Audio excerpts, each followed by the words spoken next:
8টার পরেই হঠাৎ করে অতর্কিতে ঘরে ঘরে যায় হামলা চালাইছে এই ফরিদ, কাশেম, মৌলা এদের নেতৃত্বে।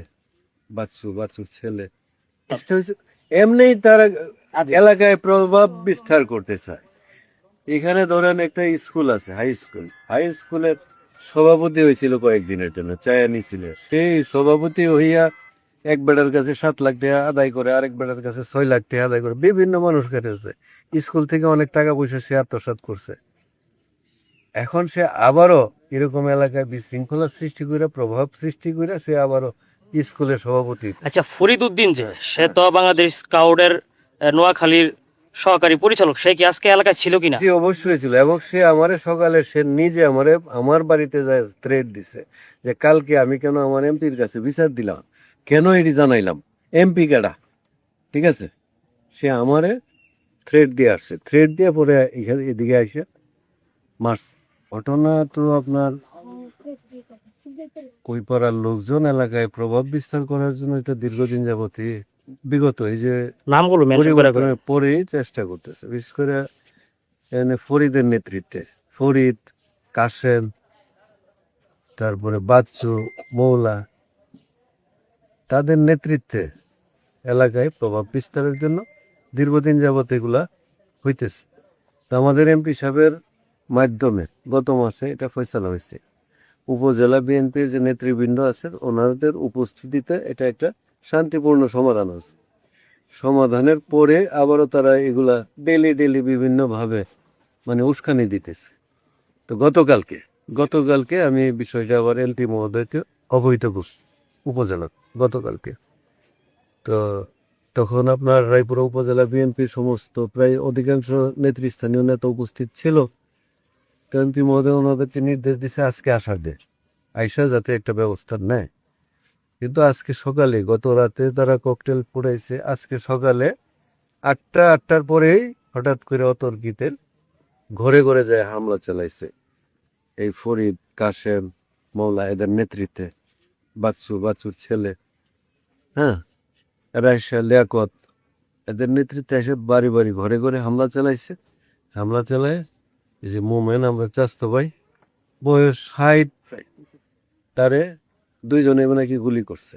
এখানে যারা মহিলারা ছিল, পুরুষরা ছিল, তারা দেখছে এবং ব্যাপক ককটেল ফুটাইছে, গুলাগুলি করছে এবং আরো কিছু ছেলেপেলের মারধর করছে।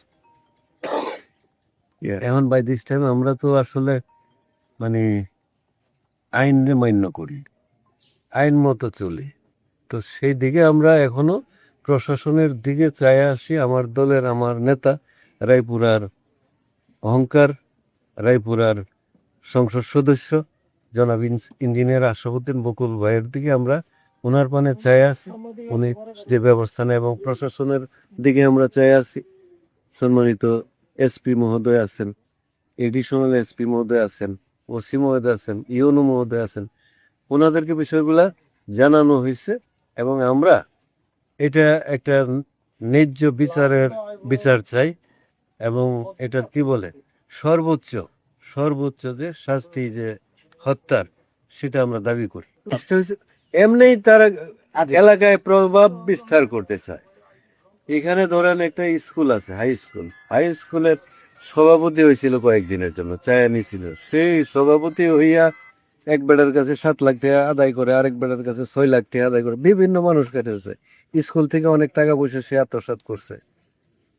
এখন সে আবারও এরকম এলাকায় বিশৃঙ্খলা সৃষ্টি করে, প্রভাব সৃষ্টি করে সে আবারও স্কুলের সভাপতি। আচ্ছা, ফরিদ উদ্দিন যে সে তো বাংলাদেশ স্কাউটের নোয়াখালীর সহকারী পরিচালক, সে কি আজকে এলাকায় ছিল কিনা? সে অবশ্যই ছিল, এবং সে আমারে সকালে সে নিজে আমার বাড়িতে যায় থ্রেট দিছে যে কালকে আমি কেন আমার এমপির কাছে বিচার দিলাম, কেন এটি জানাইলাম, এমপি কেডা, ঠিক আছে। সে আমারে থ্রেট দিয়ে আসছে, থ্রেট দিয়ে পরে এদিকে আসে মার্চ। হ্যাঁ, এই যে আমরা কিন্তু ইতিমধ্যে ওসি মহোদয় আছেন, ওসি মহোদয় উপস্থিত আছেন, ওসি অপারেশন আছেন, ওসি অ্যাডমিনিস্ট্রেশন আছেন, আইসি মহোদয় আছেন।